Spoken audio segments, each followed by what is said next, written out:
jour avec Hatem Bouriel.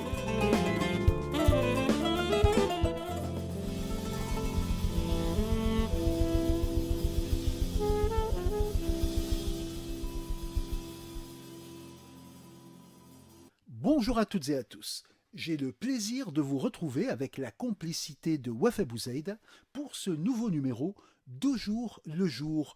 Aujourd'hui, nous évoquerons certains quartiers de la Médina de Tunis. Nous nous intéresserons également à l'expression chouïa pour comprendre le sens de ce terme. Et puis, nous nous intéresserons aux différentes pâtisseries tunisiennes. L'écume des jours.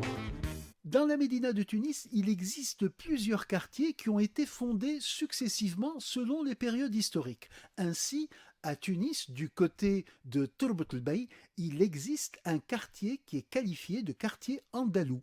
Et effectivement, sa création remonte à l'arrivée des Andalous à Tunis et à leur installation dans cette zone de la capitale par les souverains hafsides de l'époque.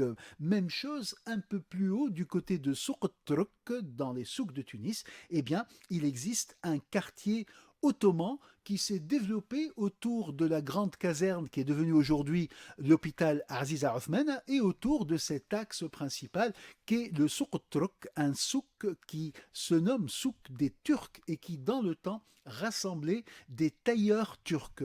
On peut bien évidemment continuer sur l'axe qui va de la rue Sidi Ben Arous à la rue du Pacha et voir également ce Tunis ottoman et en même temps on peut constater ce faisant que la capitale, son cœur battant, la Médina, est constituée de divers quartiers, y compris un quartier européen qui lui se trouve dans la partie basse de la Médina et qu'on appelle le quartier franc. Et donc Tunis, c'est une conglomération de différents quartiers, de petits villages qui donnent toute son identité plurielle à la Médina de notre ville.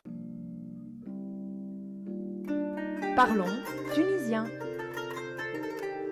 Nous connaissons tous le mot chouïa. D'ailleurs, en langue française, ce mot est entré dans le dictionnaire sous la forme chouïa.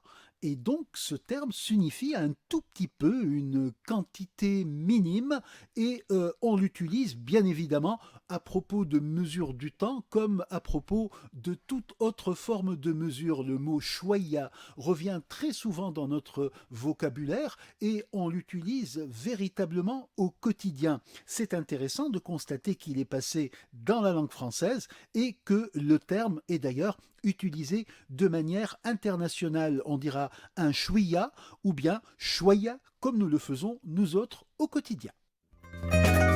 Le feuilleton.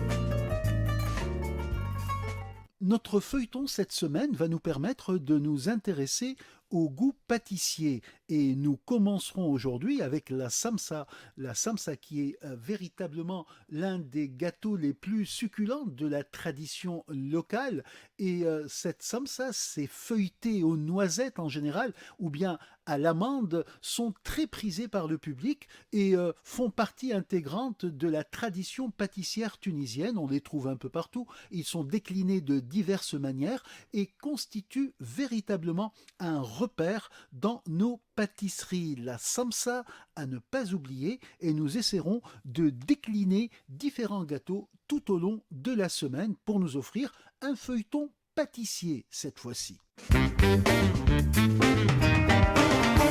À bientôt sur RTCI en vous invitant à accueillir le jour nouveau qui se présente. Au jour le jour.